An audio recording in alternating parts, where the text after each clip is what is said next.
mwingine. Rapa Meek Mills amezua mjadala mkubwa sana huko mtandaoni baada ya kuwakosoa Nike bana na kusema kwamba wametumia brandi zake bila hata kumshirikisha. Meek Mills amezua mjadala mkubwa sana mitandaoni baada ya kumkosoa Nike kufuatia ushirikiano wake mpya wa sneakers na mchezaji wa NBA LeBron James, na kudai kuwa kampuni hiyo ya mavazi ya michezo imechukua moja kwa moja wazo na chata yake maarufu ya Dreams na Nightmares bila hata kuwasiliana naye kwanza.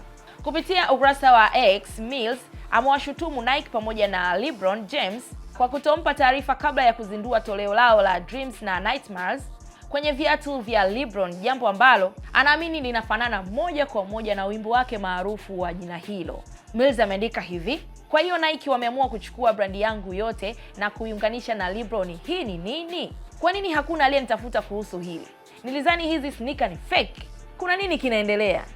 Kauli hiyo imezua mjadala mkubwa miongoni mwa mashabiki wa muziki pamoja na sneakers, huku wengi wakijiuliza kama ni kweli Nike ilipaswa kumpa heshima au kumshirikisha rasmi kabla ya kutumia jina hilo maarufu.